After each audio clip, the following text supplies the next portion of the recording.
우리 하나님께서 그 손으로 온갖 정성을 쏟아서 만드신 그 포도원을 그의 손으로 다시 허무실 때에 그 아버지 농부의 마음을 알아야 한다 그랬습니다. 그 마음을 알기 위해서 우리 하나님의 은혜를 알아야 되는데, 하나님의 은혜를 아는 이 성경적인 이 방식은 그들의 죄의 실상을 깨닫게 해 주심으로써 하나님이 누구이신가, 그 은혜가 무엇인가를 알 수 있는 것입니다. 그 죄가, 내가 알고 있는 나의 죄가 한 데나리온밖에 되지 않는다면 그것을 용서하시고 씻어주신 하나님의 은혜도 한 데나리온 내지는 그보다 조금 많은 것밖에 알지 못하는데, 내 죄가 1만 달란트라는 것을 알게 되면 그 죄를 용서하시고 씻어주신 하나님의 은혜가 그것보다 더 크다는 것을 깨달을 수 있는 것입니다. 은혜라고 하는 것은 내가 갖고 있는 감정의 크기, 하나님이 내 손에 들려주신 내가 손으로 만질 수 있는 어떤 소유의 크기로 알 수 있는 것이 아니라, 내가 얼마나 큰 죄인인가를 알 때 하나님이 어떻게 우리를 사랑해 주셨는가, 그 은혜를 알 수가 있는 것입니다.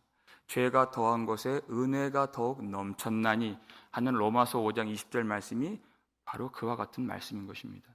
그래서 하나님이 그 포도원을 허무실 수밖에 없었던 그들이 내었던 들포도가 무엇인가, 그것을 우리에게 가르쳐 주실 때 우리는 그 죄를 용서하신 하나님의 은혜가 무엇인가 알 수 있는 것입니다. 그 들포도 8절 말씀이죠. 읽겠습니다. 가옥에 가옥을 이으며 전토에 전토를 더하여 빈틈이 없도록 하고 이 땅 가운데서 홀로 거주하려 하는 자들은 화 있을진저, 이렇게 말씀하셨습니다. 가옥에 가옥을 잇고 전토에 전토를 더하여서 빈틈없이 채우고자 하는, 끝도 없이 소유하고자 하는 그 인간의 욕심이 화를 불러 일으킨다 하는 것입니다. 율법에 의하면 모든 땅은 하나님의 것입니다. 그래서 그 땅을 매매할 수가 없는데, 너무나도 먹을 것이 없고 가난하면 일시적으로 그 땅을 파는 일이 있었어요.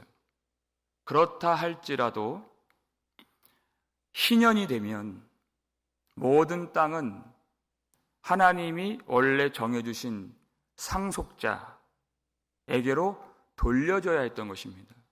그런데 이미 그 율법은 무용지물이 되어버렸고, 있는 사람들은 손을 뻗어서 어떻게 해서든 더 가져보려고 그렇게 혈안이 되어 있는 그 모습을 주님께서 경고하신 것입니다. 여러분, 많이 소유하는 것이 문제가 될까요? 우리 하나님은 주길 원하시고 더 주길 원하십니다. 이삭이 그랄 땅에서 농사를 지을 때 눈칫밥 먹고 그렇게 어렵게 농사 짓는데 하나님이 그 해에 농사할 때 100배나 소출을 얻게 하셨다 그랬어요. 하나님은 주길 원하신다. 소유가 많은 것이 문제가 아니라 탐심이 많은 것이 문제다. 그것이 하나님을 대적하는 것이다. 왜 그것이 문제가 될까? 히브리서 13장 5절 말씀 보시면 읽겠습니다. 돈을 사랑하지 말고 있는 바를 족한 줄로 알라. 그같이 말씀하시기를 내가 결코 너희를 버리지 아니하고 너희를 떠나지 아니하리라 하셨느니라. 아멘. 돈을 사랑하는 그 마음이 클수록 하나님을 의지하고 사랑하는 마음이 줄어들 수밖에 없는 것입니다. 하나님이 말씀하셨어요. 내가 결코 너희를 버리지 아니하고 너희를 떠나지 아니하리라. 하나님이 지키시고 하나님이 살리시고 하나님께서 인도하시는데, 마치 돈이 그렇게 해주는 것처럼 여기고 돈을 의지하고 사랑하는 그 마음은 믿음을 배격하고 하나님을 버리게 만드는 그것이기 때문에 그 탐심이 하나님을 향한 마음들을 다 죽인다는 것입니다. 그래서 하나님께서 있는 바를 족한 줄로 알라. 내 수중에 얼마나 있든지 하나님이 내게 주신 그것을, 있는 것을 족한 줄로 알라. 욥이 뭐라고 고백했습니까? 주신 이도 여호와시요 거두신 이도 여호와시오니 여호와 이름이 찬송을 받으실지니라. 하나님이 주셨어요. 그런데 하나님이 그 손으로 또 거두어 갔어요. 그럼 반드시 이유가 있는 것입니다. 하나님이 거두실 적에는 무엇인가 다른 것을 주시기 위하여서. 욥이 완전히 망했죠. 그런데 욥이 하나님의 손에 이끌림 바 되어서 결국 얻게 된 것이 무엇입니까? 회개를 얻게 되었고, 영생을 얻게 되었고, 하나님을 얻게 되었다는 것입니다. 그것이 욥기예요. 하나님이 취하실 때 반드시 무엇인가 주시려고 취하시는 것입니다. 그 하나님의 성품, 하나님의 은혜, 하나님의 약속, 우리가 그것을 신뢰한다면 있는 바를 족한 줄로 알고 하나님을 바라볼 수 있는 것입니다. 그런데 이 성경에 나온 유대인들은 이 온 땅에서 자기 홀로 살려고 하는 것처럼 그렇게 탐욕을 부렸다 하는 것입니다.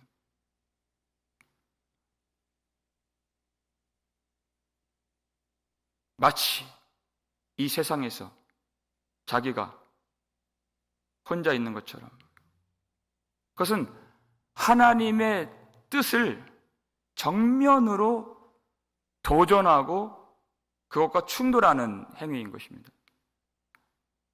하나님의 정의와 공의 무엇입니까?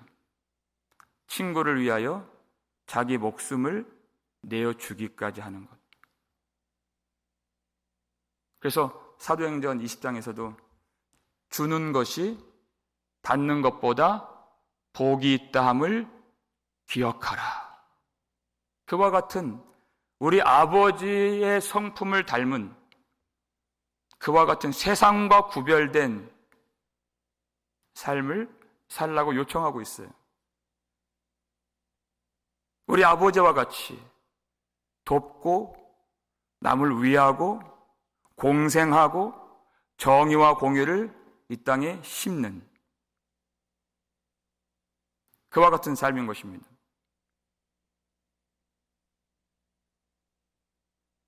내 아합과 같이 나봇의 포도원을 뺏으려고 거짓으로 모함하고 그를 죽이는 하나님이 어떻게 하셔야 되겠습니까? 그래서 심판을 말씀하신 것입니다. 그 집들이 아무리 아름다울지라도 거주할 자가 없을 것이며, 열흘가리 포도원, 열흘가리라고 하는 것은 소 2마리가 열흘 동안 갈아야 할 만큼의 넓은 포도원, 열흘 동안 소가 갈면 끝이 안 보입니다. 근데 포도주 한 밭, 그 넓은 포도원에 포도주 한 병밖에 나오지 않는 하나님이 그 소출을 주시지 않는다는 것입니다. 우리의 수고로 소출을 얻는 것이 아니에요. 하나님이 비를 내려주시고 은혜를 주셔야 우리가 소출을 얻는 것입니다. 아무것도 걷지 못할 것이다. 아담이 자기 스스로 하나님이 되려고 한 순간부터 에덴에 있었던 모든 좋은 소산들 하나도 먹을 수 없었습니다. 쫓겨나게 되었죠. 하나님 땅의 소산은 하나님을 사랑하고 하나님을 의지할 때 먹을 수 있는 것입니다. 아무것도 누리지 못하고 그렇게 빈틈없이 빼곡히 채우고 거두었던 것들이 다 쓸모없는 것들이 되어버린다는 것이에요. 이들이 왜 그렇게 했을까요? 하나님을 알지 못해요. 아무것도 알지 못해요. 그것을 방탕이라고 하는 것입니다. 여러분 11절 말씀을 성경책으로 보시면 이렇게 되어 있어요. 아침에 일찍이 일어나 독주를 마시며 밤이 깊도록 포도주에 취하는 자들은 화 있을진저. 그랬어요. 아침부터 저녁까지 취해 있는 모습입니다. 여러분 술이 무엇입니까? 호세아 4장 11절 보면 독주, 포도주, 그것이 왜 나쁘냐? 너희의 마음을 뺏느니라 이렇게 되어 있어요. 마음을 뺏는 거예요. 우리 마음의 주인, 우리 마음이라고 하는 좌소, 이것은 우리 아버지의 것입니다. 성전이라고 그랬잖아요. 그래서 아버지를 향하게끔 되어 있어요. 근데 마음을 뺏어요. 어디로? 세상으로, 그리고 쾌락으로, 음란으로, 땅의 것으로 마음을 돌려지게 만드는 것입니다. 무엇이? 술이. 잠언서 20장 1절 말씀 보세요. 읽겠습니다.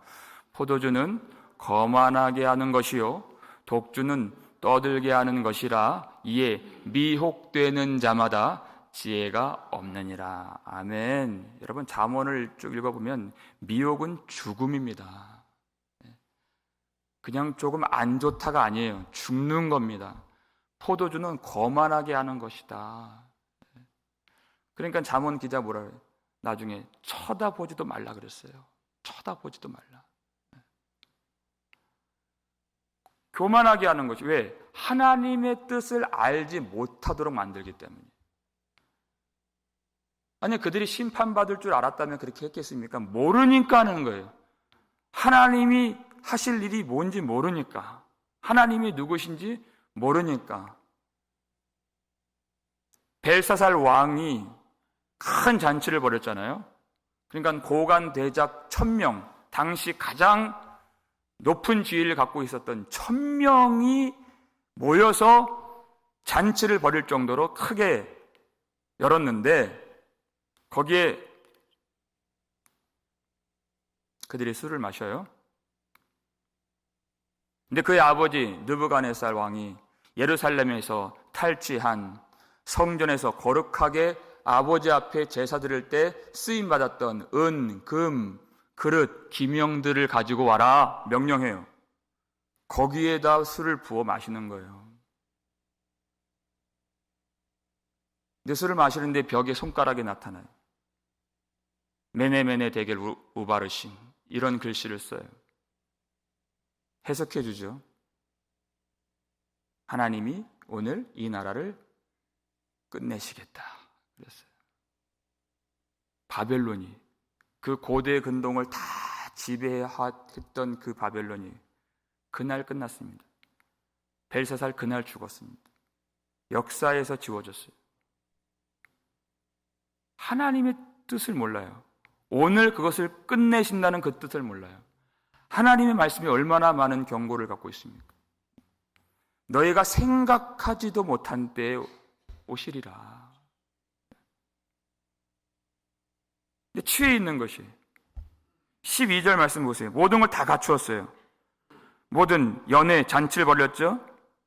힘이 있어요. 돈이 있어요. 수금, 비파, 소고, 피리, 포도주 다 갖추었어요. 그런데 한 가지, 여호와께서 행하시는 일에 관심을 두지 아니하며 이렇게 되어 있어요. 모든 걸 다 가졌어요. 그런데 하나님이 무엇을 하실지 하나님의 일에 관심이 없어요. 그의 손으로 하신 일을 보지 아니하는도다. 다 있는데 말씀이 없다는 것입니다. 그것을 방탕이라고 하는 것이에요. 여러분, 비단 술뿐이겠습니까? 하나님을 향해서 두어져야 할 그 관심, 그것을 돌려놓는 것이 술만이겠어요? 아침부터 저녁까지 우리의 마음을 둔하게 하는 것, 우리의 생각을 흐릿하게 만드는 것, 우리의 영혼의 집중을 빼앗는 것, 우리 삶의 걸음을 무뎌지게 만드는 것, 얼마나 많이 있습니까? 그 세상으로 혼합된 모든 것이 술이라고 하는 것이에요.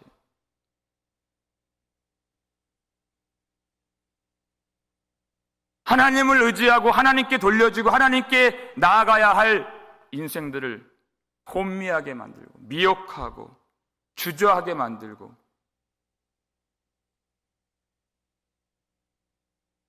마음을 빼앗는 모든 것,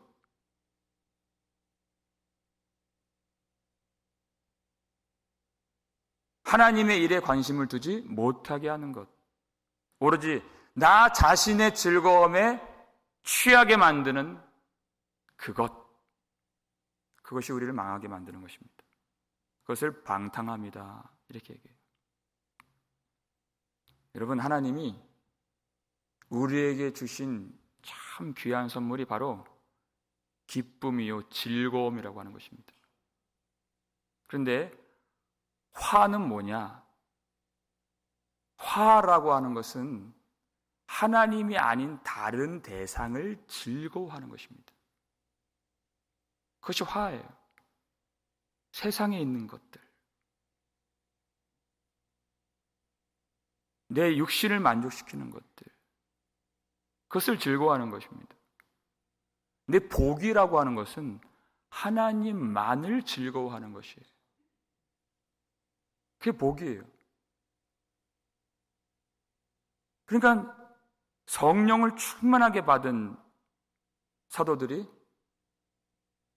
하나님을 즐거워하니까 하나님의 말씀, 하나님의 목적, 하나님의 나라, 하나님의 사역, 이 모든 것이 즐거워요. 그 즐거움이 어느 정도냐? 복음을 전하지 말라 경고하고 채찍질하고 옥에 가두는데도 그것을 이길 정도로 기뻐했다 그랬어요. 왜? 성령으로 충만하니까. 그러니까 바울이 뭐라고 해요? 술 취하지 말라 이는 방탕한 것이니 오직 성령의 충만함을 받으라 하는 것이에요. 하나님이 무엇을 하실까 그 일에 관심을 두고 그 길을 따라가는 복음적인 삶을 사는 것이에요. 복음 전하는 그것만 아니라 우리 모든 생활이 복음을 따라가고 그에 합당한 삶이 되는 것이에요. 그 복음을 전하지 않을 때는 이렇게 살았어요. 사도행전 4장 32절 말씀 읽겠습니다. 믿는 무리가 한 마음과 한 뜻이 되어 모든 물건을 서로 통용하고 자기 재물을 조금이라도 자기 것이라 하는 이가 하나도 없더라. 아멘. 내 물건이 내 것이 아니라 그래요. 왜? 복음에 합당하게 사니까. 이 모든 것 누구 것입니까? 하나님의 것이에요. 내 것이 어디 있습니까? 하나님이 주셨죠. 주신 이도 여호와시요 거두신 이도 여호와시오니. 내 것처럼 생색내는 거 아니에요. 하나님의 것입니다. 내 것이라 주장하지 않아요. 이게 자기 부인적 삶인 것입니다. 교회에 와서 회개하는 거 그것만이 아니라 우리 모든 삶 속에서 내 마음을 낮추어서 하나님이 주셨기 때문에 그것을 통용하고 내어서 가난한 자가 하나도 없도록 하나님이 주신 그 율법대로 하나님이 우리를 위하여서 가난하게 되신 것처럼 그렇게 사는 삶, 그것이 복음적인 삶인 것이에요. 그러니까 주께서 날마다 많은 사람들을 더하시니라 이렇게 되어 있어요. 그리스도가 나타난다는 것입니다. 어떻게 이렇게 되었습니까? 어떻게 내 소유를 내 것이라고 주장하지 않습니까? 죽었기 때문입니다.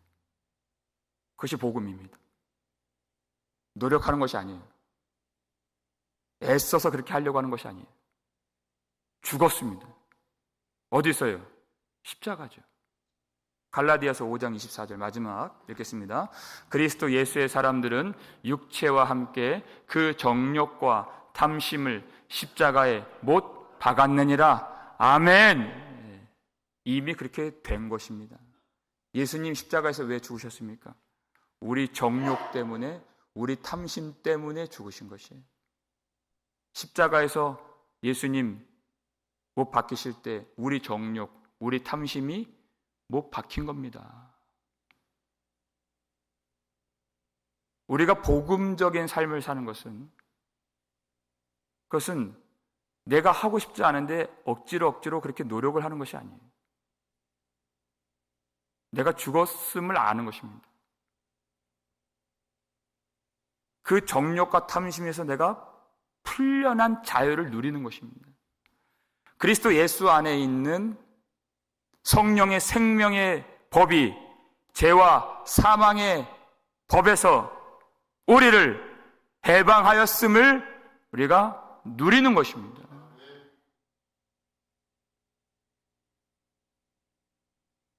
예수님 십자가에서 죽으실 때 우리가 죄에 대하여, 정욕에 대하여, 세상에 대하여 우리가 함께 죽었고, 하나님에 대하여, 하나님의 나라에 대하여는 살아있는 자가 되었음을 우리가 믿고 누리는 것입니다.